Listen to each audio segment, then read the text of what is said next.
পরীক্ষিত মহারাজের বাবা 7 দিন আয়ু ছিল, সেটা আপনারা আমরা অনেকেই জানি। 7 দিন পরে তার তক্ষক সাপের দংশনে মৃত্যু হবে। কিন্তু পরীক্ষিত রাজা একদিনের জন্য বাবা মৃত্যুকে ভয় পায়নি। ভয় পেয়েছিল কিসে জানো? মুক্তি পাবে কি করে। মুক্তি পাবে, আওয়াজ কেমন হলো কেন? মুক্তি পাবার জন্য ভয় পেয়েছিল বাবা, যে কোন পদ আশ্রয় করলে তবে আমাদের মুক্তি হবে। কারণ এই যে বাবা ধর্ম অর্থ কাম মোক্ষ, আমরা ধর্ম অনেকে পালন করছি, এই মায়ামোহ সংসারে বাবা কাম ক্রোধ লোভ মোহ মদ মাশ্চর্য রয়েছে, আর অর্থ তো প্রত্যেকে রোজগার করছে। তাহলে 3টে হয়ে গেল, কিন্তু 3টে তো বসে থাকলে হবে না, 3টের পরে আরেকটা চিন্তা করতে হবে, আমাদের কোন পদ আশ্রয় করলে তবে বাবা আমাদের মোক্ষ লাভ হবে। এই মোক্ষ লাভের ভাবনা যাদের থাকে বাবা, তাদের এই জড় জগতের আর মায়াতে বাবা তারা অত বন্ধনে বন্ধন করে না। হ্যাঁ, এই মোক্ষ প্রাপ্তিটা আমাদের প্রত্যেকের মনের বাসনা রাখতে হবে, যে 3টে যখন হয়ে গেল ধর্ম অর্থ কাম, এবার মোক্ষ পথ, কোন পথ অবলম্বন করলে তবে বাবা মোক্ষ প্রাপ্তি হবে, সেই পথ আমাদের অবলম্বন করতে হবে। তা পরীক্ষিত মহারাজ 7 দিনের আয়ু নিয়ে বসলো, কিন্তু মৃত্যুকে ভয় পায় না। কিসে ভয় পায় না? মুক্তি পাবে কি করে। আর মুক্তি পাবার জন্য একজনের চরণ আশ্রয় করেছিলেন, যিনি ছিলেন আকুমার ব্রহ্মচারী প্রভুপাদ শ্রীল শুকদেব গোস্বামী পাদ। এই শুকদেব গোস্বামীর চরণ আশ্রয় করে বলেছিলেন, হে গুরুদেব, আপনি বলে দেন মুক্তি পাবো কি করে। তখন শুকদেব গোস্বামী বলেছিলেন, পরীক্ষিত, প্রতিটা জীবের মুক্তি পেতে গেলে একটাই পদ অবলম্বন করতে হবে, যেটা হলো হরি কথা কৃষ্ণ কথা শ্রবণ করতে হবে। তাহলে ভালো করে বোঝেন মা, একবারও কিন্তু বলেনি যে হরিনাম গাইতে হবে, একবারও বললো কি? কারণ নববিধা ভক্তিতে যারা এখানে শাস্ত্রজ্ঞানী, যারা তত্ত্বজ্ঞানী বসেছেন, যারা কিছু কিছু গ্রন্থ পাঠ করেন, গ্রন্থে বাবা নববিধা ভক্তিতে প্রথমেই বললেন শ্রবণ, মানে আগে শ্রবণ করো, বলার কথা কিন্তু বলছে না।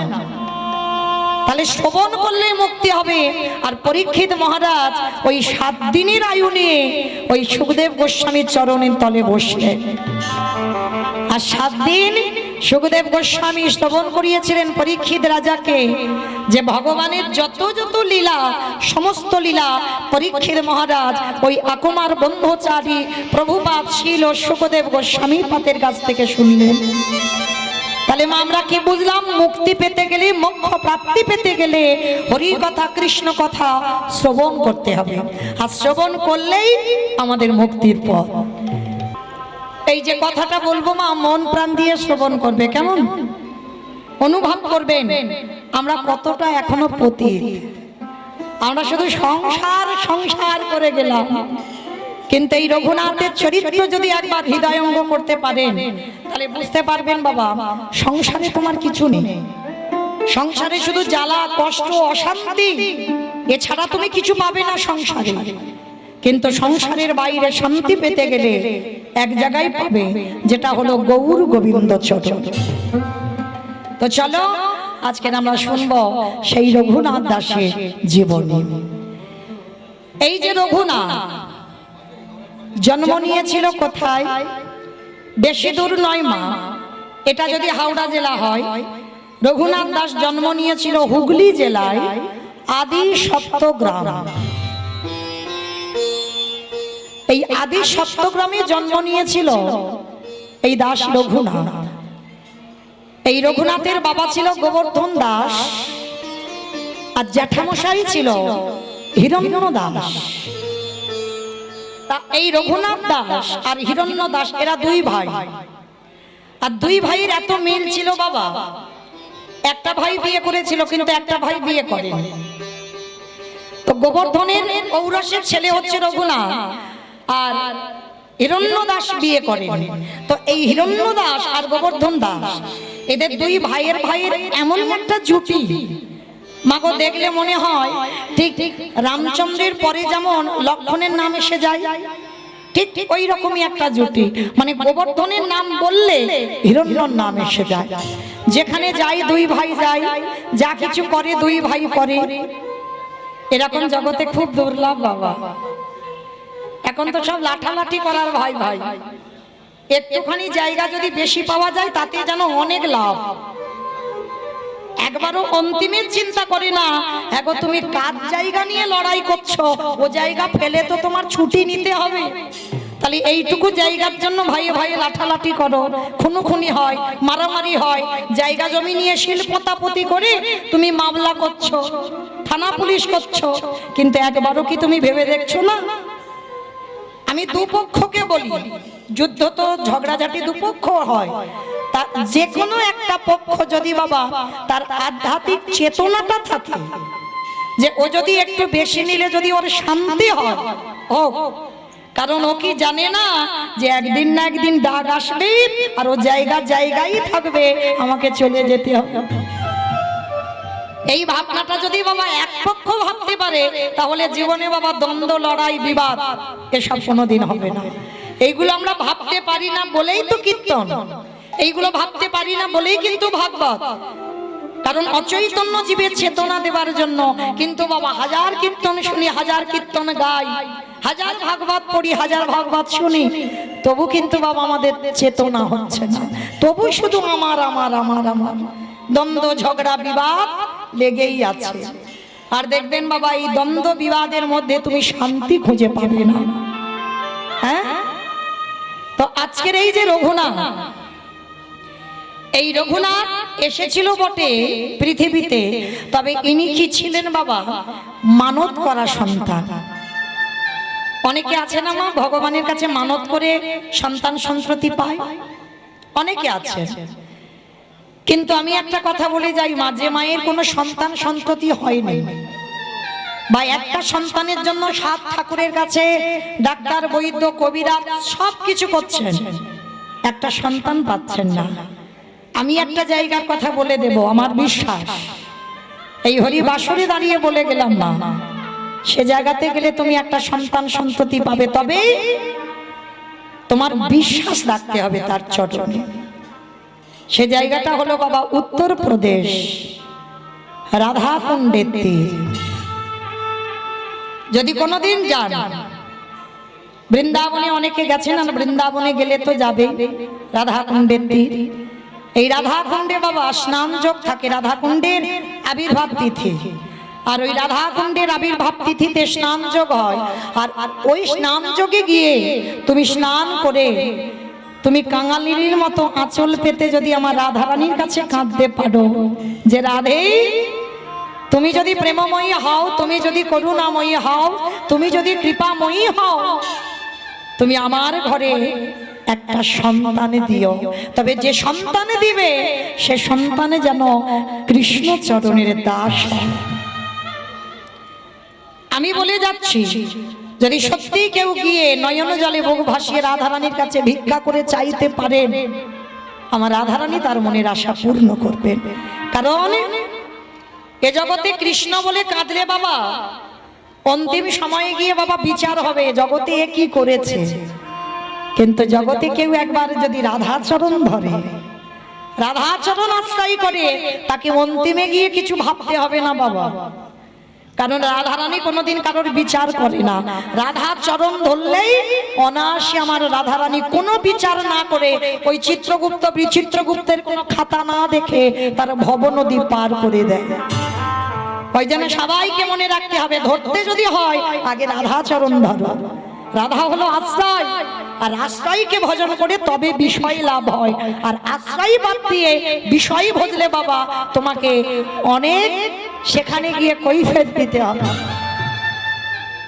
তো আজকের এই যে রঘুনাথ দাস রাধাকুণ্ডের তীরে গিয়ে মানত করে পেয়েছিল, আর মানত করা সন্তান যেমন হয়, রঘুনাথ ছোটবেলা থেকে মা একটু বৈরাগ্য ভাব। মা বৈরাগ্য মানে কিছু বোঝো? বেশ, ত্যাগ। এই বৈরাগ্য মানে ত্যাগ। কিন্তু এবার একটা কথা বলি, ত্যাগ মানে কি সংসার ধর্ম, বাবা মাকে সব ত্যাগ করে সন্ন্যাস ধর্ম নিয়ে চলে যাও, এটাকে বলছে ত্যাগ? তাহলে কোন ত্যাগের কথা বললো আমার চৈতন্য মহাপ্রভু জগৎকে শেখালো যে বিষয়সু অনাসক্তি। এই বিষয়সু অনাসক্তি মানে কোন বিষয়ের উপরে তোমার যেন লোভ না থাকে। কলিযুগ এটা বাবা, ভুলে গেলে হবে না। বৈরাগ্য নিষেধ, সন্ন্যাস নিষেধ। ভগবান যেটা করেছে সেটা সমাজকে করতে নিষেধ করেছে। ভগবান যেটা করেছে কোনোদিন বলেনি যে তোরা সেটা কর। ভগবান বলছে আমি যেটা বলছি তোরা সেটা কর। ভগবান জগৎকে দেখালো যে ওরে জগৎ, বৈরাগ্য সংসারে থেকে হয়। তোমার সংসারের বাইরে যেতে হবে না মা, সংসারের ভিতরে থেকে তুমি বৈরাগ্য পালন করতে পারবে। কি রকম না, বিষয়সু অনাসক্তি মানে কোন বিষয়ের উপরে তোমার লোভ থাকবে না। আচ্ছা মা, বিষয় বলতে কোন বিষয় বুঝছো? এই যে বিষয়ের কথা বলছি, কোন বিষয় বুঝছো? হ্যাঁ, জায়গা জমি, টাকা পয়সা, ঘর বাড়ি, এইগুলোকে বিষয় বলছে। কিন্তু না, ভগবান এই বিষয়কে বলছে না। ভগবান তোমার এই ইন্দ্রিয়ের বিষয়ের কথা বলছে। তোমার দেহে যে 10 ইন্দ্রিয়, এই ইন্দ্রিয়ের বিষয়ের কথা বললো। যখন তোমার এই দেহের একটা একটা করে ইন্দ্রিয়গুলোকে তুমি গুটিয়ে নিতে পারবে, কাম ক্রোধ লোভ মোহ মদ মাশ্চর্য একটা একটা করে গুটাতে হবে বাবা। সব সময় সবকটাকে একেবারে ঊর্ধ্বমুখে যেতে দিলে হবে না, সবকটাকে দমিয়ে দাও। যেমন মনে রাখবে বাবা, অনেক অনেক ভক্তরা আছে, অপরাধ নিও না আমি বলবো বলে, সারা সপ্তাহ যদি স্বামী বাইরে থাকে, রবিবারটা করে ছুটি হয়, আর সারা সপ্তাহ ভালো মন্দ কোনো কিছু রান্না টান্না করে খাওয়া হয় না। ঠিক রবিবার যদি আসে, মানে একটু মাছ মাংস হলে যেন ভালো হয়। এটা জড়জগতের কথা বলছি বাবা, এটা বাস্তব। অনেক বাড়িতে আছে, ওই শনিবার হোক বা রবিবার হোক একটু মাছ মাংস হলে যেন ভালো হয়। কারণ সারা সপ্তাহ তো ভালো মন্দ কিছু খাওয়া হয় না। স্বামী বাইরে থাকলে যেটা হয়, আমি খেতে বারণ করছি না, খাও। কিন্তু যেটা আমার মহাপ্রভু শেখাচ্ছে বিষয়সু অনাসক্তি, বিষয়ের প্রতি যেদিন তোমার লোভ চলে যাবে সেদিন তুমি বুঝবে তোমার বৈরাগ্য এসেছে। যেদিন তোমার জিহ্বার লালসা থাকবে না। ওই যে রবিবার এলে মাছের ঝোল আর মাংসের ঝোল করতে হবে, ভালো ভালো বাজার থেকে সবজি কিনে এনে খেতে হবে, এইটা থাকবে না। কলির মানুষ অন্নগত প্রাণ, কোন রকমে বাবা একটু আলু সিদ্ধ অন্ন হলেই হয়ে যাবে, মানে পেটটা ভরার দরকার। যেদিন তোমার জিহ্বাতে ওটা এসে যাবে সেদিন তুমি নিজে থেকে বুঝতে পারবে, কাউকে বলতে হবে না, তুমি নিজে নিজে বুঝতে পারবে যে কোনো জিনিসের উপরে যদি তোমার লালসা না পড়ছে তাহলে তুমি বুঝবে তোমার জিহ্বার বৈরাগ্য হয়ে গেল। যেদিন তোমার দুটো কান কোনো আজে বাজে গান শুনতে ভালো লাগবে না, কোথায় একটু কীর্তন হচ্ছে, কোথায় একটু ভাগবত হচ্ছে, কোথায় গীতা পাঠ হচ্ছে, কান ওই দিকে যাবে। মানে যখনই আজে বাজে গান হবে বাবা, কানে যেন একটা বিরক্ত বোধ আসবে, সেদিন বুঝবে তোমার কানের বৈরাগ্য হয়ে গেল। যেদিন তোমার দুটো চোখ সাধুগুরু বৈষ্ণব চরণ আর আমার গোবিন্দ চরণ ছাড়া আর কিছু দেখতে ভালো লাগবে না, চোখে কোনো আজে বাজে জিনিস, কু জিনিস এই চোখে নেবে না, সেদিন জানবে তুমি তোমার চোখের বৈরাগ্য হয়ে গেল। যেদিন তোমার অঙ্গ স্পর্শ থেকে চলে যাবে, তোমাকে পুরুষ স্পর্শ করলো কি নারী স্পর্শ করলো তুমি বুঝতেই পারবে না। এই মানুষের মধ্যে একটা অনুভূতি কাজ করে বাবা। যেদিন তোমার মধ্যে কোনো অনুভূতি থাকবে না, তোমাকে পুরুষ স্পর্শ করলো কি নারী স্পর্শ করলো, যেদিন তুমি বুঝতেই পারবে না, অনুভূতিটা চলে যাবে, সেদিন বুঝবে তোমার দেহের বৈরাগ্য হয়ে গেল। আর যেদিন তোমার মন সব চিন্তা থেকে দূরীভূত, মানে আজকের আমি বেঁচে আছি, আজকের খেলাম, আজকের গোবিন্দ সেবা করলাম, আজকের কীর্তন করলাম, ব্যাস। কালের চিন্তা কাল, মানে আজকে থেকে যে কালকের চিন্তা করে রাখবো,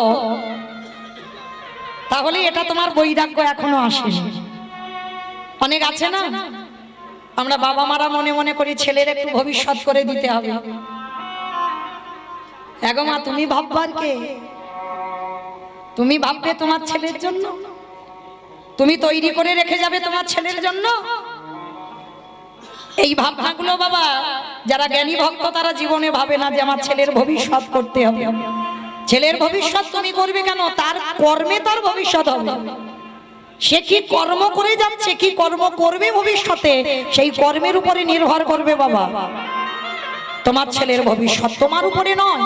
তুমি সমস্ত টাকা পয়সা ঘর বাড়ি গুছিয়ে দিয়ে গেলে, ও মায়েরা, তার কর্ম যদি ভালো না হয়, সে যদি সারাদিন ওই যে টাকা পয়সা জমানো আছে কিছু করবে না, বন্ধু বান্ধবদের নিয়ে ঘুরে ঘুরে খাবে, তাহলে কি হবে? পরিণতি শেষটা। তাহলে বাবা মা চিন্তা করে রেখে বা কি হলো? তাহলে কেউ কারোর জন্য ভাবে না, যে যার কর্মের উপরে নির্ভর করে। তাহলে মনে রাখতে হবে বাবা, এই রঘুনাথ দাস ছোটবেলা থেকে একটু বৈরাগ্য ভাব, মানে বাবা জ্যাঠার কত আয় ছিল জানো? মাসে 12 লক্ষ স্বর্ণ মুদ্রা, 12 লক্ষ স্বর্ণ মুদ্রা আয় ছিল।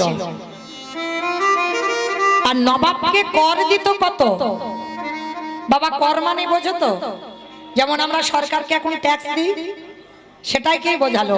তখনকার দিনে জমিদারদের সময় নবাবকে কর দিত 8 লক্ষ স্বর্ণ মুদ্রা। 12 লক্ষ স্বর্ণ মুদ্রা মাসে আয়, আর 8 লক্ষ স্বর্ণ মুদ্রা চলে যেত ওই সরকারকে, মানে নবাবকে কর দিতে। আজকে সেই রঘুনাথ সেই বংশের ছেলে হয়ে আজকে লক্ষ্য করে দেখেন তার পরিণতিটা কেমন। ছোটবেলা থেকে ছেলেটা যেখানে সাধুগুরু বৈষ্ণব দেখে তাদের কাছে চলে যায়। রাস্তা দিয়ে যদি কোনো ভক্ত মানুষ হরিনাম করতে করতে যায়, রঘুনাথ বাড়ি থেকে চলে যায়, আবার প্রহরীরা ছুটে গিয়ে রঘুনাথকে ধরে বাড়িতে আনে। ছোটবেলা থেকে রঘুনাথের স্বভাব এরকম। দেখতে দেখতে রঘুনাথের বয়স দাঁড়ালো 5 বছর। বাবা জ্যাঠা বিরক্ত হয়ে গিয়ে বলছে ওকে গুরু আশ্রমে পাঠাতে হবে। এইরকম মাঝে মাঝে বাবা রাস্তা দিয়ে লোকজন গেলে ও তাদের সঙ্গে চলে যায়। এভাবে যদি কোনোদিন চলে যায় ঘর ছেড়ে, ওকে গুরু পাঠে পাঠানো হয়। বাবা তখনকার দিনে গুরু আশ্রমে থেকে পড়াশোনা করতে হবে। এখনকার দিনে বাবা যেমন যাতায়াত হয়, ছেলে মেয়েরা প্রতিদিন স্কুলে যাবে আবার প্রতিদিন ফিরে আসবে, কিন্তু তখনকার দিনে এখন যেমন আমরা ছেলেদের বোর্ডিং এ দিই যে সেখানে থেকে পড়াশোনা করতে হবে, তখনকার দিনেও ছিল মা এই যে সেখানে থেকে পড়াশোনা করতে হবে ওই গুরুদেবের আশ্রমে। আর গুরুদেব ছিল যার নাম বলদেব আচার্য। এই বলদেব আচার্যের কাছে নিয়ে গেছে রঘুনাথের হাতটা ধরে বাবা জ্যাঠা। আর যেই না বলদেব আচার্য দেখেছে, সঙ্গে সঙ্গে গুরুদেব বলে বলেন অসম্ভব, অসম্ভব, রঘুনাথকে আমি আমার আশ্রমে স্থান দিতে পারবো না। কেন গুরুদেব? কারণ বাবা বড় লোকেদের ছেলে খামখেয়ালি হয়, ও যখন যেটা জেদ ধরবে ওর জেদ পূরণ করতে হবে। ওই জন্য বলছি আমি আশ্রয় দিতে পারবো না রঘুনাথকে। হিরণ্য দাস আর গোবর্ধন দাস বলছে গুরুদেব আপনি তো জানেনই না আমাদের রঘুনাথের স্বভাব কেমন, রঘুনাথের চরিত্র কেমন। আপনি 2 দিন দেখেন, 2 দিন দেখবার পর যদি ভালো না লাগে খবর পাঠাবেন, আমি এসে আমার রঘুনাথকে নিয়ে চলে যাব। ঠিক আছে গোবর্ধন, আমি 2 দিন তোমার ছেলে রঘুনাথকে আশ্রয় দিলাম, যদি ভালো বুঝি তো ওকে রাখবো, আর যদি মনে করি যে ওর খামখেয়ালি, তাহলে আমি কিন্তু তোমাকে ডাকবো, তুমি তোমার ছেলেকে নিয়ে চলে যাবে বাপু। বলে ঠিক আছে গুরুদেব, আপনি ওকে রাখেন। আশ্রমে রেখে দিল রঘুনাথ দাসকে। আর ওই রঘুনাথ একা তো নয়, পাঠশালায় অনেক পড়ুয়ারা আছে। আর তখনকার দিনে গুরু আশ্রমে থেকে পড়াশোনা মানে ভাগবত। এখন তো বাবা ধর্ম আলোচনা এগুলার স্কুলে পাঠশালায় কিছু হয় না, হয়নি বলে তো ছেলেরা তৈরি হচ্ছে না। যদি ঠিক ঠিক ধর্ম আলোচনা হতো তাহলে বাবা সন্তান 10-এর 1 হতো। কারণ মধ্যে বাবা ধর্ম জ্ঞানটা নেই, তাই তো বাবা মারা বৃদ্ধাশ্রমে যায়, আর তাই তো বাবা মাদের ভাত দেয় না, তাই তো সেই বাবা মারা সারা জীবন বসে বসে কাঁদে। যদি পাঠশালায় বাবা ধর্ম নিয়ে আলোচনা হতো, ধর্ম গ্রন্থ নিয়ে পড়াশোনা হতো, তাহলে বাবা জগৎটা সমাজটার এই গতি হতো না।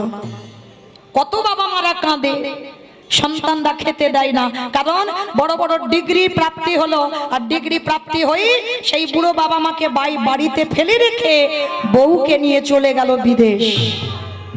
এগো সন্তান জন্ম দিয়ে পড়াশোনা করিয়ে লাভটা তোমার কি হলো? যে সন্তানের বাবা ধর্ম জ্ঞান হলো না, পিতামাতাকে সেবা করতে শিখলো না, বাবা সেই শিক্ষায় কোনো লাভ হলো বলে মনে হলো? কোনোদিন লাভ হলো না। তুমি রোজগারের পথ দেখেছো, কিন্তু আর এর বেশি কিছু করোনি। তো আজকে তখনকার দিনে ভাগবত নিয়ে আলোচনা। তা গুরুদেব বলদেব আচার্য ভাগবত নিয়ে বসেছেন, সমস্ত পড়ুয়ারা বসেছেন, আর ওই রঘুনাথ সবার সামনে বসেছে। অমাইরা মজার ব্যাপার দেখো, অন্যান্য ছেলেরা সবাই কত হাসি ঠাট্টা গল্প গুজব করছে, মানে কারোর তো মনমতি নেই। আর ওই রঘুনাথ সামনে বসে বসে বাবা নয়ন জলে বুক ভেসে যাচ্ছে। ওইটুকু ছেলে, 5 বছরের ছেলে, যখন বসে বসে কাঁদছে, বলদেব আচার্য ভাগবত পড়তে পড়তে রঘুনাথের দিকে তাকিয়ে দেখেন আর রঘুনাথ কাঁদছে। সমস্ত পড়ুয়ারা পিছন থেকে উঠে চলে গেল, কিন্তু রঘুনাথ ওঠেনি। গুরুদেব ভাগবতটা শেষ করে ভাগবতটা রেখে রঘুনাথের কাছে গেছে। রঘুনাথ শোনো, আমি বুঝতে পেরেছি তোমার বাবা মাদের জন্য, জ্যাঠার জন্য মন খারাপ হচ্ছে, ওই জন্য তুমি কাঁদছো। না জেঠু, না গুরুদেব, আমি আমার জেঠুর জন্য, আমার বাবা মার জন্য কাঁদছি না। তাহলে তোমার ঘরের জন্য মন খারাপ হচ্ছে? না গুরুদেব, আমার ঘরের জন্য মন খারাপ হচ্ছে না। তাহলে তুমি বাড়িতে যেতে চাও না, বাবা মা জ্যাঠার জন্য মন খারাপ হচ্ছে না, কিসের জন্য তুমি কাঁদছো? হরি বল। এটাই শিক্ষা বাবা। আজকের ভালো করে লক্ষ্য করে দেখো, 5 বছরের একটা ছেলে, গুরুদেব কিন্তু সর্বদাই তাকে তুমি বলে সম্বোধন করে। কেন? এটাই তো শিক্ষা। যারা শিক্ষা দেবে বাবা, তাদের নিজেদের যদি শিক্ষাটা না থাকে, তুমি অপরকে শিক্ষাটা দেবে কি করে? অনেক মানুষ আছে দেখবেন, একটা ছোট মানুষকেও তুমি বলে সম্বোধন করে। এটা নিয়ম, এটা গ্রন্থ বলছে, কিন্তু বাবা আমরা অনেকে করি না। দেখবেন সবার আগে এই তুই তাঙ্গারি আগে মুখে এসে যায়। মানে একটু ছোট ছোট বাচ্চাদের সঙ্গে কথা বলতে গেলে তুই আগে আসে, কিন্তু না, ছোট হলেও তুমি যদি জ্ঞানী ব্যক্তি হও, তোমার মুখে যেন সবার আগে তুমি শব্দটা আসে। একটা ছোট মানুষকে তুমি বলে সম্বোধন করো। আজকে গুরুদেব বলদেব আচার্য, ওই রঘুনাথ 5 বছরের ছেলে, তাকে সম্মান করছে তুমি বলে। হ্যাঁ বাবা, তুমি আজকের বাবা মার জন্য কাঁদছো না, ঘরের জন্য কাঁদছো না, তাহলে কিসের জন্য কাঁদছো গুরুদেব? তার মানে তুমি কি আমার ভাগবত বুঝতে পেরেছ? না গুরুদেব, আমি কিছুই বুঝতে পারিনি। অত কঠিন কঠিন শ্লোক আমার দ্বারা কি সম্ভব বোঝা? তাহলে তুমি কাঁদছো কেন বাবা? গুরুদেব, আমি কাঁদছি কেন জানো? আমি কি তারে পাবো না? যেই না বলেছে আমি কি তারে পাবো না, গুরুদেব বলল, বাবা তুমি কার কথা বলছো? কারে পাবার কথা বলছো? গুরুদেব, আমি কি কৃষ্ণ চরণ পাবো না? ওগো গুরুদেব, চমকে উঠেছে গুরুদেব। রঘুনাথ, রঘুনাথ, একেবারে বলে না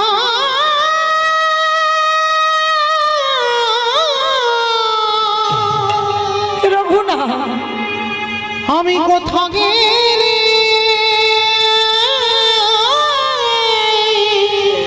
এটা তুই কি বলছো বাবা? আমার কৃষ্ণ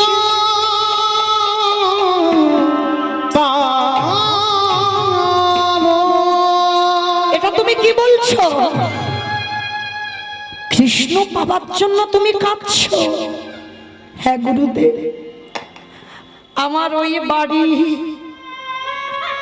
ওই রাজসু, রাজ ঐশ্বর্য আমার ভালো লাগে না গুরুদেব। আমার শুধু মনে ইচ্ছা আমি কি তারে পাবো না? আমি কোথাও গেলে বলো না গুরুদেব, আমি কি পাবো না কৃষ্ণ? দেখা দেখা বাবা বাবা ওগো দয়া আমি কোথাও গেলে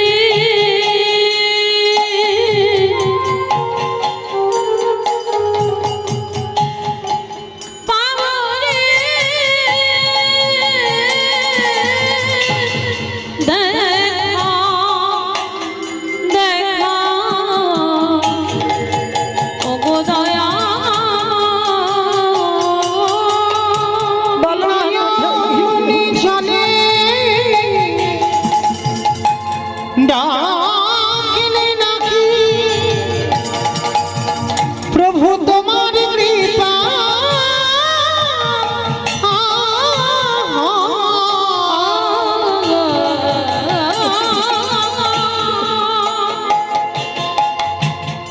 নয়ন জলে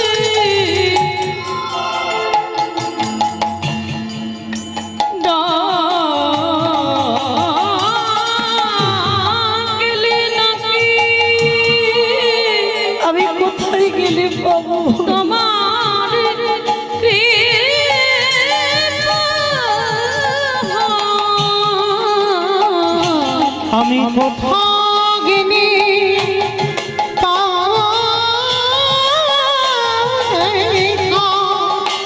ওগো দয়া কোথাও গেলে পাবো রে দেখা ওগো দয়া দেখা দাও দেখা নিতাই গৌর হরি বল, হরি বল। দেখা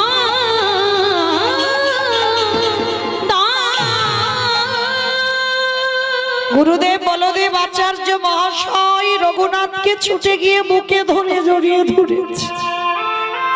রঘুনাথ, রঘুনাথ, এতদিন ভাগবত পড়ি, ভাগবত শুনি, আমার মধ্যে একদিনের জন্য এই বাসনা আসেনি যে আমি কি তারে পাবো না। আর আজকে তুই এতটুকু বয়সে তুই আমার কাছে বলছিস গুরুদেব আমি কি তারে পাবো না। আমি আশীর্বাদ দিলাম কৃষ্ণ দর্শন হবেই হবে। গুরুদেব আশীর্বাদ দিয়ে দিল শিষ্যকে। কিছুদিন আশ্রমে থাকার পর বেনাপুরের জঙ্গল থেকে লক্ষ হীরাকে উদ্ধার করে নামাচার্য হরিদাস ঠাকুর এসেছিল বলদেব আচার্যের আশ্রমে। আর যেই না হরিদাস ঠাকুরকে দেখেছে না, আশ্রমের অন্যান্য পড়ুয়ারা সবাই হরিদাস ঠাকুরের চরণে প্রণাম করেছে। আর যখনই প্রণাম করেছে ওই রঘুনাথ হরিদাস ঠাকুরকে দেখে একেবারে ষষ্ঠাঙ্গে দণ্ডবাদ প্রণাম। মানে যারা পুরুষ তাদের নিয়ম প্রণাম করতে গেলে বাবা দণ্ডবাদ প্রণাম করতে হবে। আর যেই না দণ্ডবাদ প্রণাম, হরিদাস ঠাকুর ওই রঘুনাথের হাত দুটো ধরে তুলে যেই না নয়নের দিকে তাকিয়েছে, ও মায়েরা, ভক্ত চিনবে কি করে? গলায় মালা দেখলে মনে করবে ভক্ত। তাহলে কি দাদার সঙ্গে তিলক সেবা করা দেখলে মনে করবে ভক্ত? গেরুয়া বসন শিখা রেখে দিয়ে নামের মালা হাতে ভক্ত? ভক্ত হওয়া বাবা খুব শক্ত। এ জগতে মিলবে কি তা সন্দেহ, কারণ জগৎটাই সাজাই ভরপুর। আর যদি বা পাও, প্রকাশ নয়, কোনদিন প্রকাশ পাবে না। তো আজকের লক্ষ্য করে দেখেন, যেই না হরিদাস ঠাকুর নয়নের দিকে তাকিয়েছে, ভক্ত চিনতে গেলে ভক্তের নয়নের দিকে তাকাতে হবে। এ জগতে বাবা সবাই তো বিষয়ী, আর মনে রাখতে হবে মা, বিষয় মানে বিষ। বিষয়ের জন্য কাঁদে, বউয়ের জন্য কাঁদে, ছেলের জন্য কাঁদে, পরবর্তী দিনে আমার ঘর বাড়ি কি হবে, কি খেয়ে বাঁচবো, অনেকে অনেক কথা ভেবে কাঁদে। কিন্তু না, কাঁদতে যদি হয় আমার কৃষ্ণ নামে নিতাই গৌর হরি বল হরি বল হরি বল। কাঁদতে যদি হয় ভগবানের পাবার লালসায় কাঁদো, কাঁদতে যদি হয় ভগবানকে বলো কোন কর্ম করলে আমি তোমার চরণ প্রাপ্তি পাবো। কারণ সেই ভক্তের চোখের দিকে তাকালেই বাবা বোঝা যাবে। তো আজকের হরিদাস ঠাকুর যেই না রঘুনাথের চোখে চোখ দিয়েছে, সঙ্গে সঙ্গে মাথায় হাত দিয়ে বলে বললেন, এই তো সেই মাটি, যে মাটিতে বীজ বপন করলেই অঙ্কুরিত হয়ে যাবে। এই তো সেই মাটি। ওমা কিসের বীজ বপন করার কথা বললো? হরি নামের বীজ, এই ভক্তির বীজ যদি একবার বপন করা যায় তাহলে এর মধ্যে অঙ্কুরিত হবেই হবে। হরিদাস ঠাকুর বুকে জড়িয়ে নিল রঘুনাথ দাসকে। আর ছোটবেলা থেকে রঘুনাথ এই হরিদাস ঠাকুরকে অনুকরণ করে। মায়েরা অনুকরণ মানে বোঝো তো, মানে কেউ কাউকে তার মতো হতে চায়, মানে তার সাজ, তার পোশাক, তার চলাফেরা, তার কথাবার্তা, মানে তার মতো হতে চায়, এগুলোকে বলে অনুকরণ। তো এই রঘুনাথ দাস সব সময় এই হরিদাস ঠাকুরকে অনুকরণ করে। রঘুনাথ দাস যে জমিদারের ছেলে, পরনে কি পড়ে জানো? একটা বহির্বাস আর একটা অন্তর্বাস। আহার করে 24 ঘন্টায় একবার। গৌর গোবিন্দ চরণ যারা আশ্রয় করে বাবা, অধিক আহার নিষিদ্ধ, অধিক নিদ্রা নিষিদ্ধ, অল্প আহার অল্প নিদ্রা। আর যদিও বাবা তুমি নিদ্রায় যাও সেটা খাট পালঙ্ক নয়, এই ধুলার পরে কোন রকমে একটু খড়ের বিছানা তৈরি করে। জমিদারের ছেলে রঘুনাথ সেটাই করে। তো একদিন হরিদাস ঠাকুর বলছে, হ্যাঁ রে বাবা, তুই তো এখন ছোট, একটু বড় হ, তারপরে আমাকে অনুকরণ করিস। প্রভু, এখন থেকে যদি আমি অনুকরণ না করি, অভ্যাস না করি, আমি বড় হয়ে কি করে পারবো?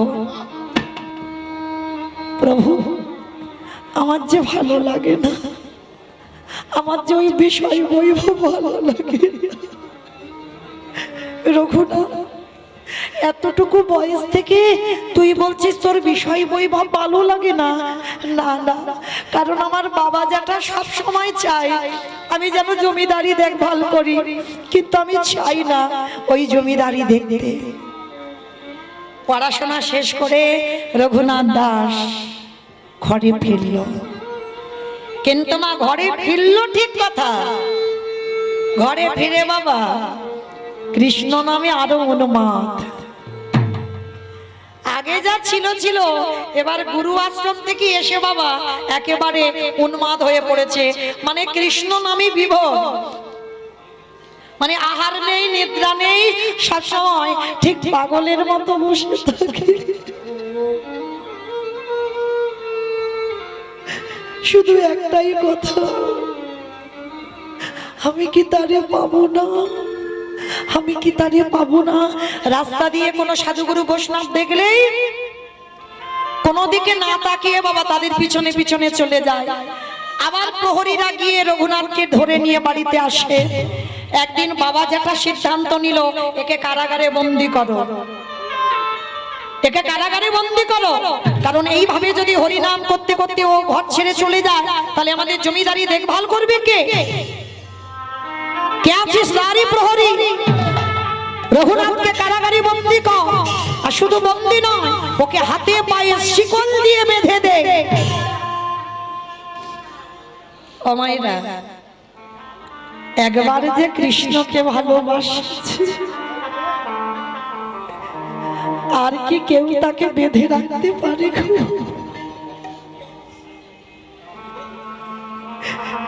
একবারও যদি কৃষ্ণকে কেউ ভালোবাসে আর এই সংসার তাকে বেঁধে রাখতে পারে না, তাকে চলে যেতেই হবে। যেই না বলেছে রঘুনাথের হাতে শিকল দিয়ে বেঁধে দাও, রঘুনাথ হেসে বলছে, জেঠু জেঠু এতদিন পরে তুমি ঠিক করেছো, এতদিন পরে তুমি ঠিক করেছো, কারণ নির্জন জায়গা না হলে কৃষ্ণ ভজন করবে না।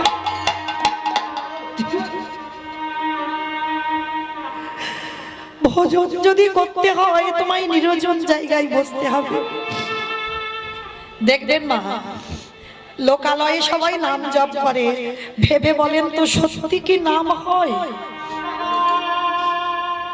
নামের মালাটা নিয়ে বলে না আলু কত, পটল কত, ঝিঙে কত, নাম হচ্ছে কি? হয় না। ওটা তুমি আবরণ পোশাকটা পরেছো মাত্র, কিন্তু তোমার ভিতরের কোনো কাজ হচ্ছে না। ভিতরের কাজ হতে গেলে নির্জন জায়গায় একাকী বসতে হবে। কৃষ্ণ প্রতিচ্ছবিটা কৃষ্ণ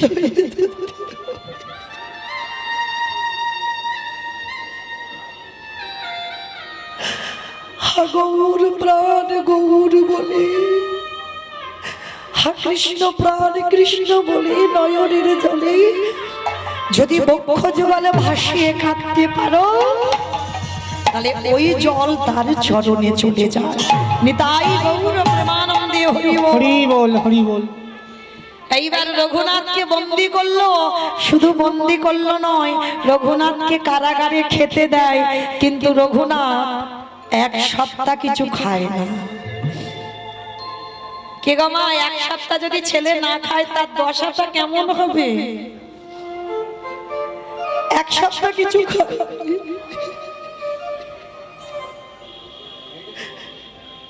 একদিন না খেলে বাবা একাদশী করে দ্বাদশীতে চলতে পারি না।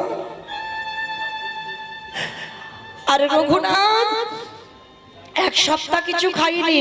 হিরণ্যদাস জ্যাঠামশাই ছুটে এসেছে, রঘুনাথ রঘুনাথ কি হয়েছে বাবা তোমার, কি হয়েছে? সারাদিন শুধু কেঁদে যাচ্ছ, শুনলাম নাকি খাবার পাঠাচ্ছি, তুমি খাচ্ছ না, কেন খাচ্ছ না? কি চাই তোমার, কি হয়েছে তুমি বলো, আমায় বলো। আমি জেঠু, আমি আদেশ দিলাম, আমার কাছে চাও আমি তোমাকে দেবো, কিন্তু কান্না বন্ধ করো। ভেবে দেখেছো তোমার চেহারাটা কি করেছো কেঁদে কেঁদে? জেঠু জেঠু তুমি দেবে,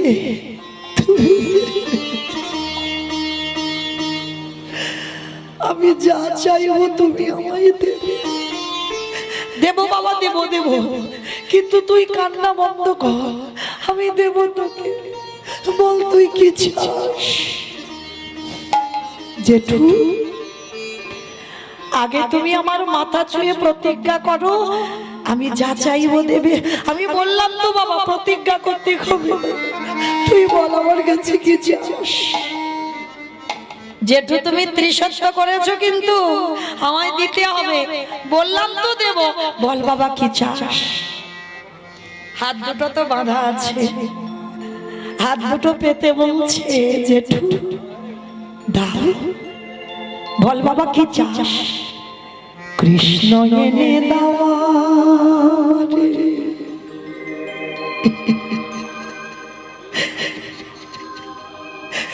কৃষ্ণ এনে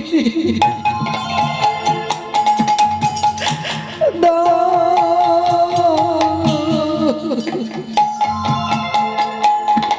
কৃষ্ণ এনে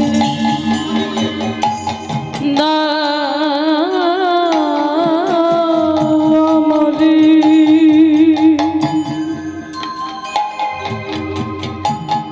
কৃষ্ণ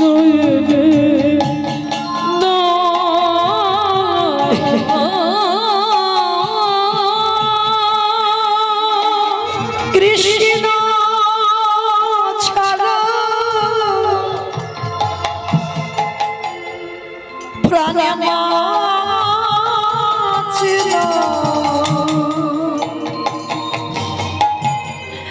কৃষ্ণ এনে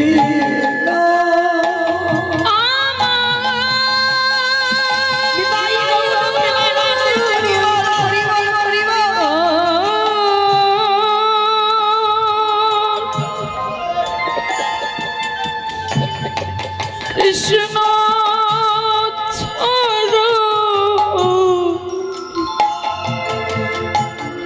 প্রাণে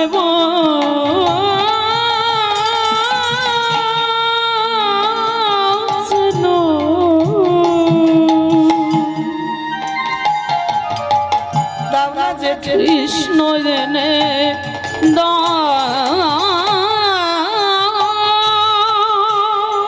এটা কেউ বোঝে না আমার মনের কথা বলবো আমি কারি না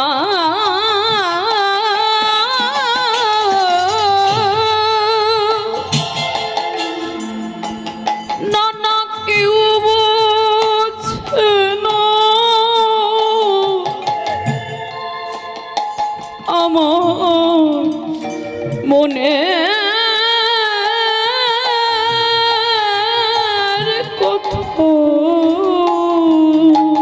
কেউ জানে না যে তুই কেউ বোঝে বলবো আমি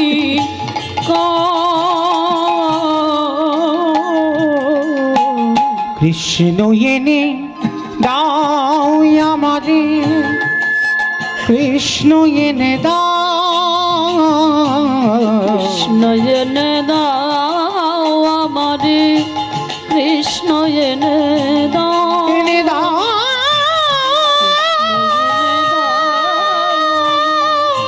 কৃষ্ণ এনে কৃষ্ণ এনে দাও কৃষ্ণ এনে কৃষ্ণ এনে কৃষ্ণ এনে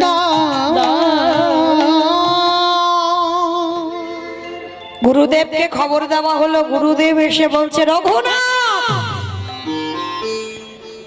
আমি শুনলাম তুমি নাকি খাওয়া দাওয়া সব বন্ধ করে দিয়েছো রঘুনাথ তুমি কৃষ্ণ বলে কাঁদলে কোনোদিন কৃষ্ণ পাবে না গুরুদেব আমি কৃষ্ণ বলে কাঁদলে কৃষ্ণ পাবো না না পাবে না কারণ ওই কৃষ্ণ রাধা কৃষ্ণ তোমা দুই দেহ ধরি দুই দেহ ধারি অনন্য বিলাসের আস্বাদন করি আস্বাদন করি এই দুই ভাবে চৈতন্য গোসাই চৈতন্য গোসাই ভাবরস আস্বাদিতে দোহে কোঠা হে গো ঠাই রঘুনাথ রে ওই রাধা কৃষ্ণ বলে কাঁদলে রাধা কৃষ্ণ পাওয়া যায় না যদি একান্ত তুই তার চরণে পেতে চাস আজ গুরুদেব হয়ে তোকে আমি আদেশ দিলাম তুই একেবারে গৌর বলে কারণ রাধা কৃষ্ণ একাত্মা হয়ে গলিতে গৌরাঙ্গ হয়েছে তোকে যদি কাঁদতে হয় গৌর বলে কাঁদতে হবে এটা কলিযুগ গুরুদেব আমি গৌর বলে কাঁদলে আমি গৌর পাবো পাবি যা নদীয়ার মাটিতে গিয়ে গৌরের সঙ্গে দেখা কর আর যখন হিরণ্য দাস আর গোবর্ধন দাসকে সঙ্গে নিয়ে যখনই বাবা নবদ্বীপে গেল আর নবদ্বীপে গিয়ে খবর পেল আমার নিমা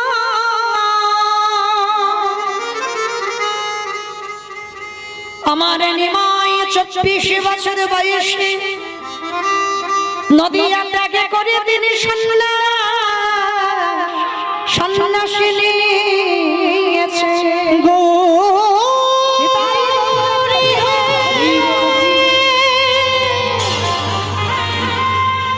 দেখা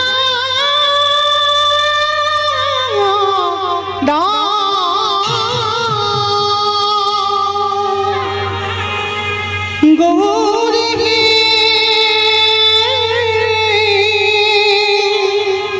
দেখা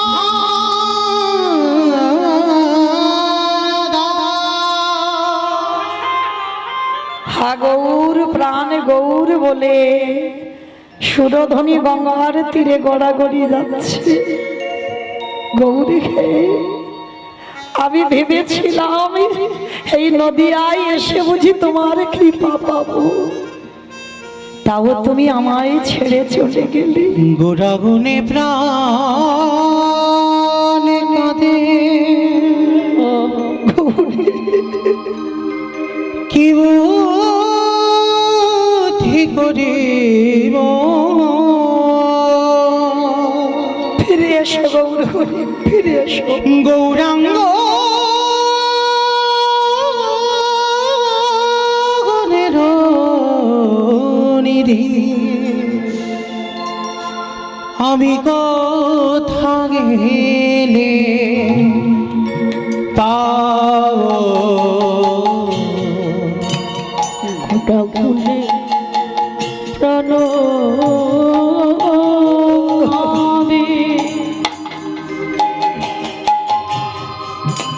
আমি কেব করিব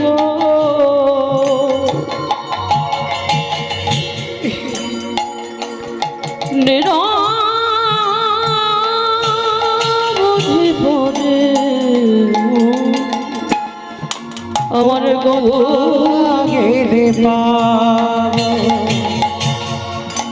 কে আর করিবে দয়া পতিত দেখিয়া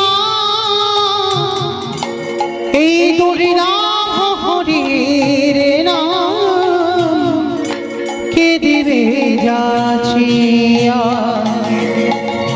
কে আর করিবে দয়া পতিত দেখিয়া দুর্নাম হরির নাম কে দেবে যাচিয়া। গোরাগুনে প্রাণ গৌর হরি,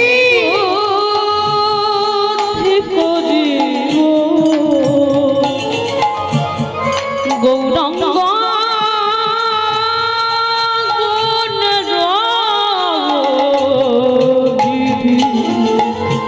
আমি কোথা গেলে পাবো। কিঞ্চনে দেখি কেবা উঠিবে কাঁদিয়া।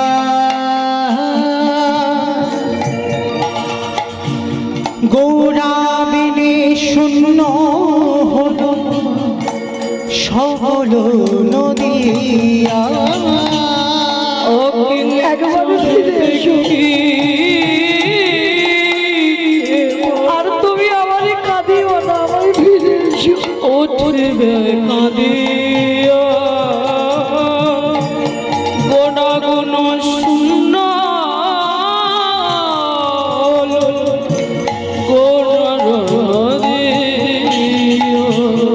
বাসুদেব ঘোষালে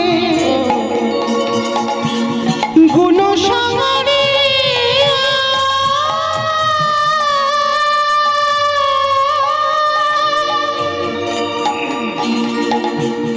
কেমনে রহিবে প্রাণ গোরা না দেখিয়া। বাসুদেব ঘোষী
বাবা হিরণ্য দাস, গোবর্ধন দাস, রঘুনাথ কান্নায় লুটিয়ে পড়ল, ছেলেকে নিয়ে ঘরে ফিরল।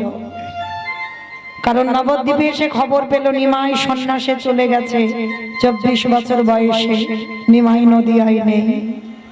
যখন হিরণ্য দাস, গোবর্ধন দাস রঘুনাথকে নিয়ে চলে এলো, চলে আসবার পর প্রভু আমার সন্ন্যাস নেবার পর কিছুদিন পরে ফিরেছিল বাবা শান্তিপুরে অদ্বৈত আচার্যের ঘরে। আর এই অদ্বৈত আচার্যের ঘরে যখন এলো, তখনকার দিনে জমিদার ছিল তো হিরণ্য দাস আর গোবর্ধন দাস, সবার আগে ওদের কানে গেল নিমাই শান্তিপুরে এসেছে। আর যখনই শুনলো নিমাই শান্তিপুরে এসেছে, রঘুনাথ রঘুনাথ চল চল চল বাবা, প্রভু এসেছে শান্তিপুরে অদ্বৈত আচার্যের ঘরে, চল সাক্ষাৎ করব। রঘুনাথের হাত ধরে বাবা জ্যাঠা দুইজনে এসে দাঁড়িয়েছে শান্তিপুরে অদ্বৈত আচার্যের ঘরে। আর অদ্বৈত আচার্যের ঘরে এসে দেখছে প্রভু তখন কি করছে জানো? ভক্তদের সঙ্গে নিয়ে রসে তনু ঢর ঢর গৌর কিশোর বর, রসে তনু ঢর ঢর গৌর কিশোর বর, রসে তনু ঢর ঢর গৌর কিশোর বর, রসে তনু ঢর ঢর গৌর কিশোর বর। আমারে গোনার হে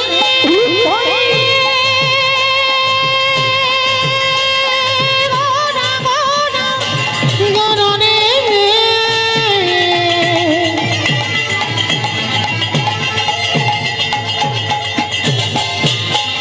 গোনা গোনা গোনা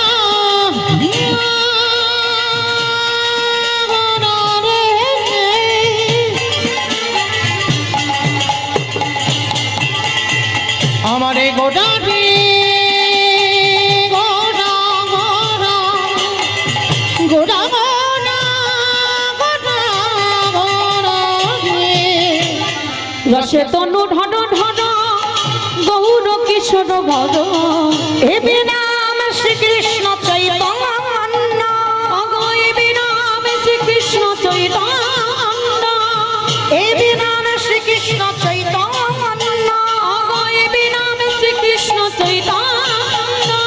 এই শ্রবণে গুরু কথা কহিতে অন্তরে ব্যথা, এই শ্রবণে গুণ কথা কহিতে অন্তরে ব্যথা, এ শ্রবণে গুরু কথা কহিতে অন্তরে ব্যথা, এ শ্রবণে গুণ কথা কহিতে অন্তরে ভক্ত বিনা নাহি জানে অন্য, ভক্ত বিনা নাহি জানে অন্য, আমারে ভক্ত বিনা নাহি জানে অন্য। ভক্ত বিনা নাহি জানে অন্য। সবাই মিলে হরি নামে মেতে রইল।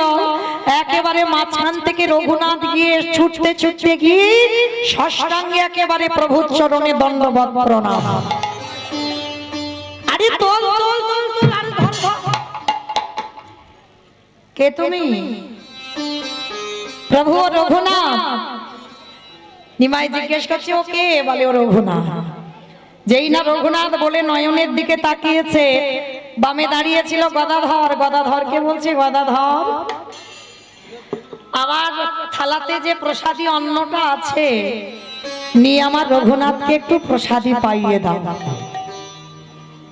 যেটুকু পাবার জন্য জগৎ কাঁদে, রঘুনাথ প্রথম দর্শনে প্রভুর উচ্ছিষ্ট প্রসাদ পেয়ে গেল।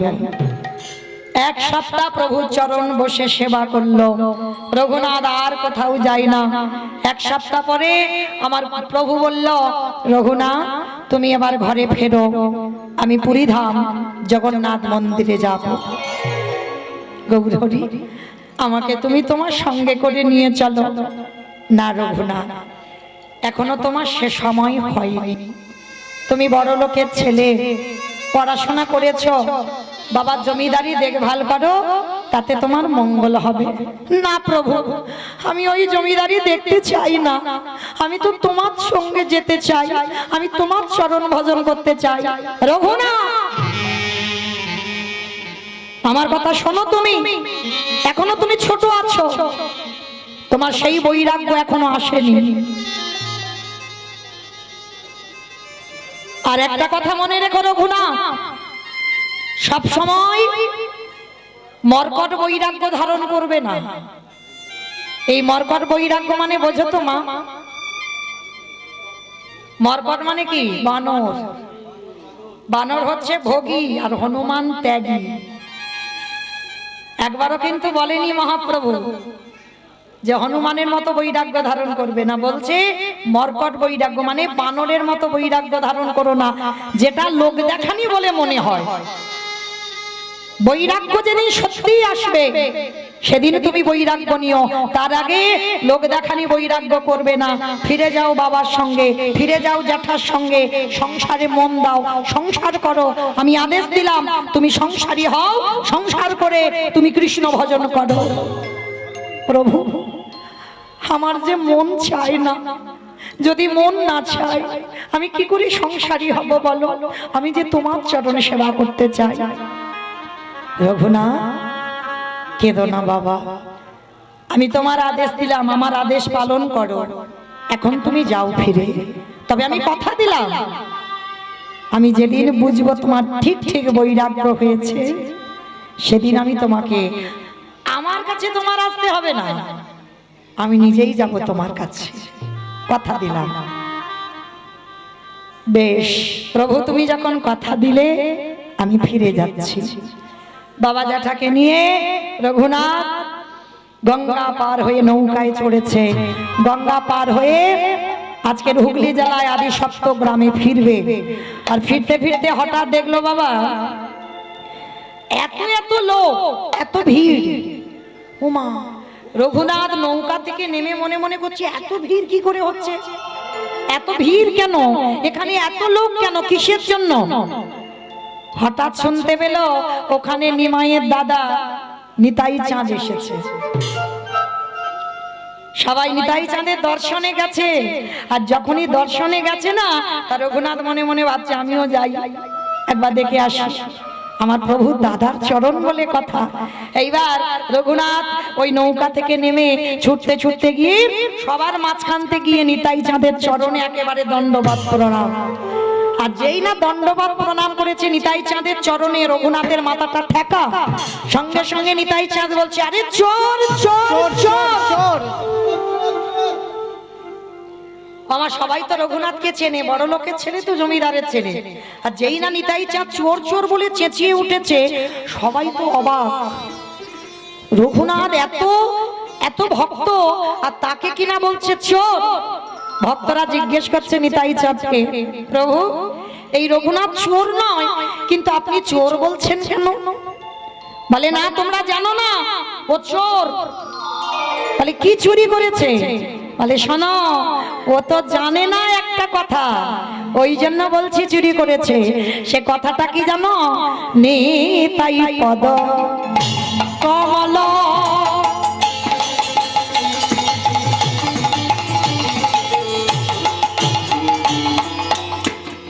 কোটি চন্দ্র সুশীতলা গণিতাই পদ কমল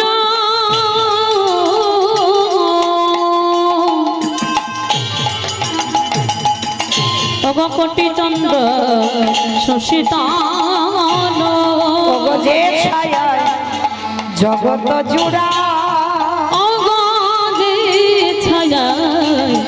জগত জোড়া ওগো হেন নিতা দিনের নিতাই আমার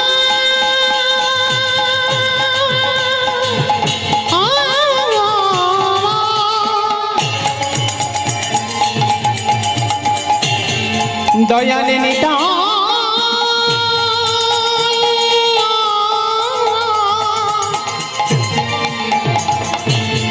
দয়ালে নিতাই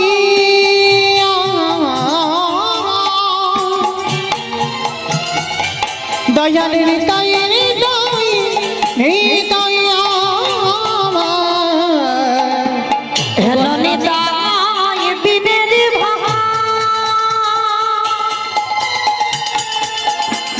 রাধা কৃষ্ণ পাইতে না তোমরা দৃঢ় করি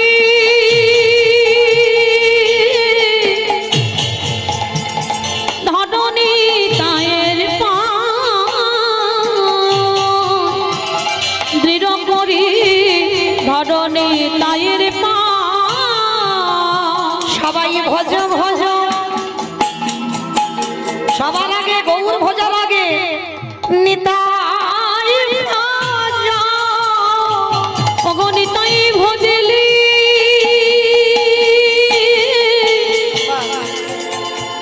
প্রাণের গৌর পাবে, বলি গৌরে ভজলে ব্রজে যাবে, আমার ব্রজে গেলে যুগল চরণ পাবে, বলি গৌরে ভজলে ব্রজে যাবে, ওই না ব্রজে গেলে যুগল চরণ বলি পাবে। ভজ ভজ নিতাই ভজ। গৌর পেলে ব্রজে যাবে, ভজ ভজ নিতাই ভজ। নিতাই ভজলে গৌর পাবে, ভজ ভজ নিতাই ভজ।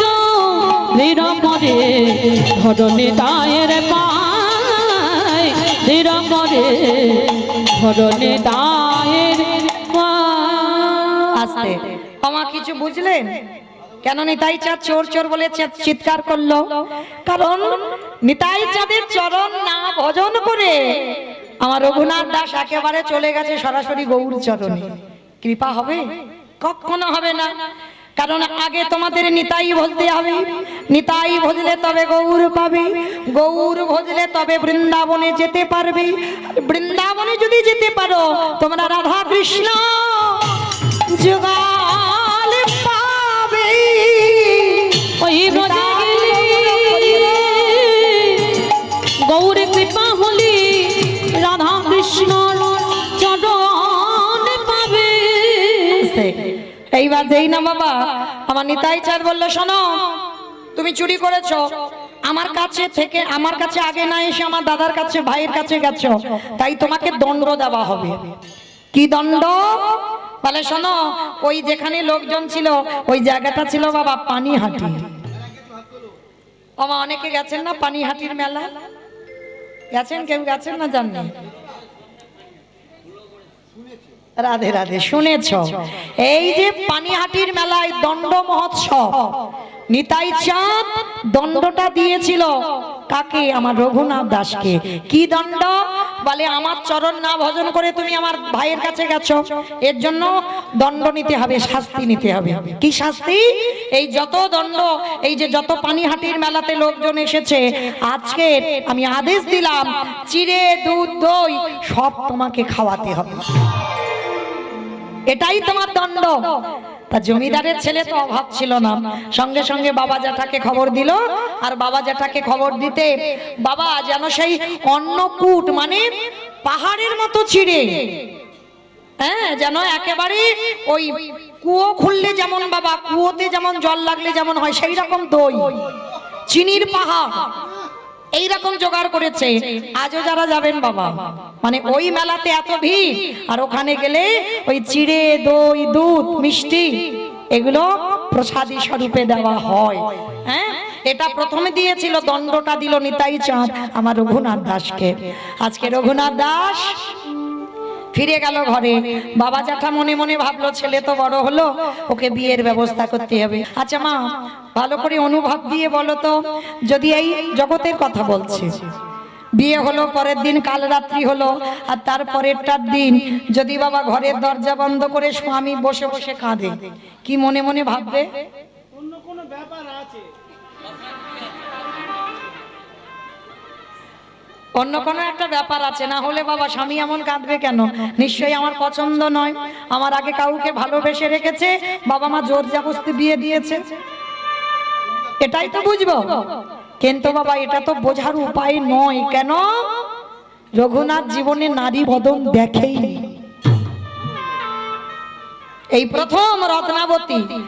নাম শুধু রত্নাবতী নয়, অঙ্গে কান্তিটা যেন রত্নের মতো, স্বর্গের অপ্সরা হার মেনে যাবে। বাবা জ্যাঠা বিয়ে দিয়েছে কেন? কৃষ্ণ ভোলাবার জন্য তো বিয়ে দিয়েছে, ওই রকম মেয়ে দেখে। তা রত্নাবতী এরা তো বুঝতে পারেনি যে রত্নাবতী এত ভক্তিমতী হবে। রত্নাবতী ফুলসজ্জার ঘরে দরজাটা বন্ধ করে স্বামীর চরণে প্রণাম করে প্রশ্ন করলো, স্বামী তুমি কাঁদছো কেন? কি হয়েছে তোমার? আমায় বলো, বলো তোমার কিসের দুঃখ, কিসের যন্ত্রণা, কিসের ব্যথা? পারবে না রত্না, পারবে না। আমার যার জন্য কষ্ট, যার জন্য দুঃখ, যার জন্য জ্বালা যন্ত্রণা, পারবে না তুমি। পারবো? তুমি জানো না আমি তো তোমার বউ নয়, আমি তো তোমার স্ত্রী নয়, আমি তোমার সহধর্মিণী, আমি তোমার অর্ধাঙ্গিনী। এখানে বাবা কেউ হতে পেরেছি কি তা সন্দেহ? এতগুলো নারী আমরা আছি, কেউ বউ কেউ স্ত্রী, এটা আমরা সবাই একেবারে গ্যারান্টি। কিন্তু অর্ধাঙ্গিনী সহধর্মিণী আছে কি তা সন্দেহ। এতগুলো মেয়ের মধ্যে একটা মিলবে কি তা সন্দেহ। সহধর্মিণী সবাই হয় না। সহধর্মিণী তাকেই বলে যে শুধু স্বামীর ধর্মের কাজে সাহায্য করে। তো এখন স্বামী ধর্ম করে না তো সাহায্য করবে কে? শুধু আমাদের দোষ দিলে হবে না তো। স্বামী না ধর্ম করবে না তারপরে তুমি ধর্মে সাহায্য করবে, আর স্বামী যদি আসামি হয় তো তুমি ধর্ম শেখাবে কি করে? ঠিক আছে, তাই না? তাহলে এগুলো মনে রাখতে হবে। তো আজকে রত্নাবতী মা সহধর্মিণী অর্ধাঙ্গিনী এক বাক্যে বলেছিল। রত্নাবতীকে প্রশ্ন করছে রঘুনাথ, আগে উত্তর দাও, আমার বাবা মা কেন তোমার সঙ্গে আমার বিয়ে দিয়েছে তুমি কি জানো? রত্নাবতী বলছে খুব জানি, ভালো জানি। বলে কেন বিয়ে দিয়েছে? বলে তোমাকে কৃষ্ণ ভোলাবার জন্য। তুমি জানো? বলে হ্যাঁ আমি জেনেই তো এসেছি। বেশ, তোমার কি মনে হয় তুমি আমায় কৃষ্ণ নাম ভোলাবে? বলে স্বামী তোমার কি মাথা খারাপ, আমি কেন ভোলাতে যাব? আমি তোমার সঙ্গে তো কৃষ্ণ ভজন করব। রত্না তথাপি কেঁদে যাচ্ছে, কিন্তু এই যখন কান্না থামছে না তখন রত্নাবতীর মনে একটা মনে মনে ভাবলো কে সে, কার জন্য এত কাঁদে? শুধু তো কৃষ্ণ নয়, কার জন্য এত কাঁদে আমাকে জানতে হবে। রত্নাবতী দুটো চরণ ধরে বলছে স্বামী তুমি একবার বলো সে কে, আর কার জন্য তোমার এত কষ্ট? পারবে রত্নাবতী আজকে তুমি তার কাছে আমার পাঠিয়ে দিতে? কি গো মা, স্বামী যদি এইভাবে কথা বলে একটা নারী কি মনে মনে করবে? পারবে রত্না আজকে রাত্রিবেলা আমার বাবা জ্যাঠাকে না জানিয়ে তুমি আমাকে তার কাছে পাঠাতে? পারবো, পারবো স্বামী, আমি কথা দিলাম তোমার চরণ স্পর্শ করে আমি তোমাকে তার কাছে পাঠাবো। বলো সে কি? পারবে না। তুমি হাজার বারও বললে তুমি পারবে না। ওই যে স্বামী আমি বললাম আমি তোমার অর্ধাঙ্গিনী সহধর্মিণী, পারবো। তুমি শুধু একবার গিয়ে বলো। বেশ, তুমি আমার মাথায় ছুঁয়ে প্রতিজ্ঞা করো আমি চাইলে দেবে, তার কাছে পাঠাবে আমার? পাঠাবো।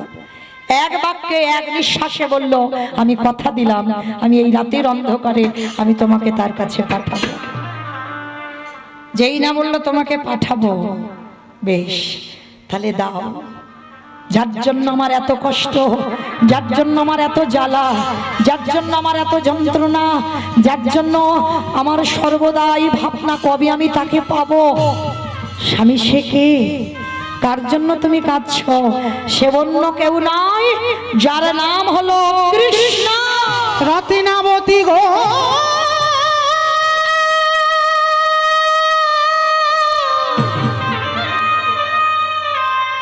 আমি কোথাও গেলে আমার কৃষ্ণ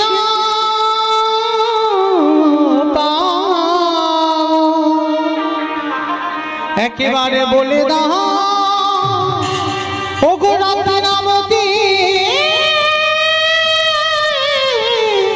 গো।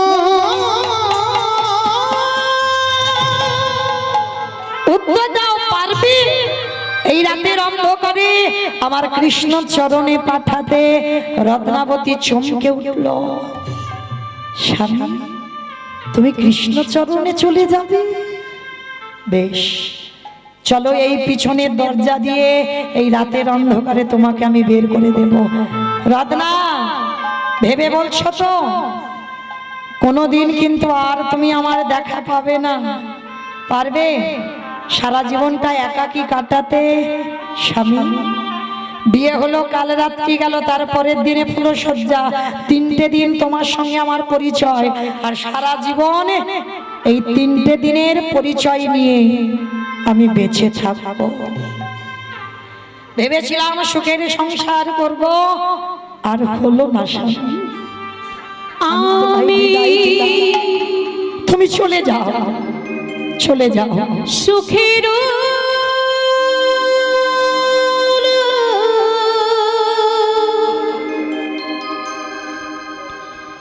লাগি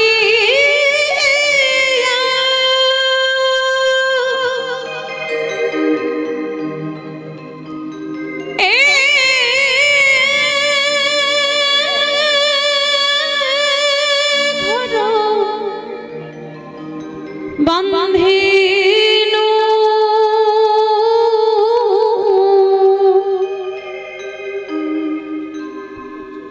আনালি পুরিয়া গেল রে। পারবে তুমি আমায় চিরজীবনের মতো তাড়িয়ে দিতে, একা কাটাতে পারবে?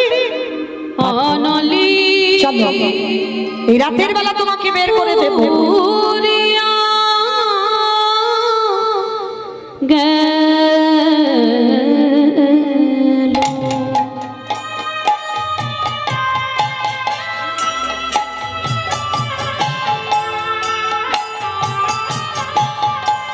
আশীর্বাদ না,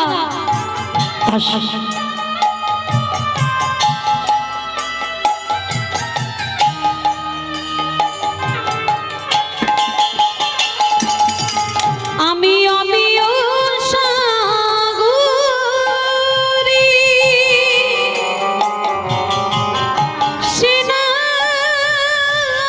সিনানু করিলু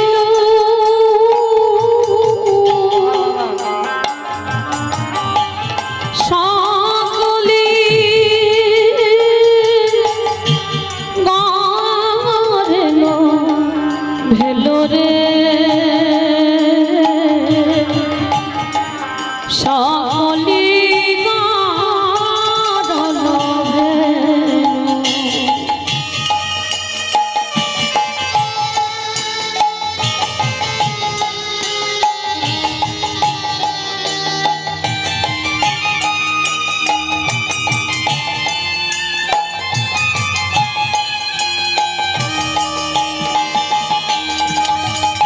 আমি সাগর সেজে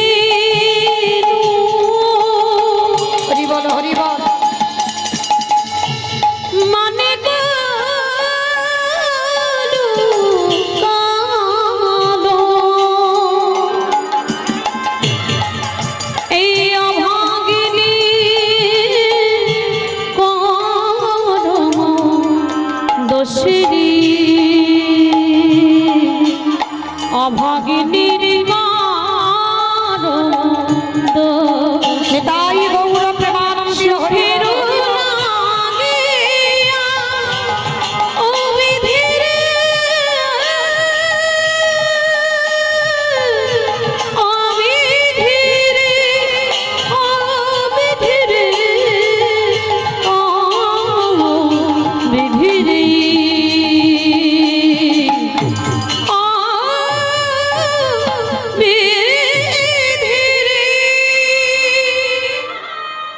আজকে যেই না এসে বাবা রত্নাবতী হাত ধরে চিরজীবনের মতো বের করে দিল, রঘুনাথ দাস ছুটে গেল জগন্নাথ ধাম, পুরী ধাম।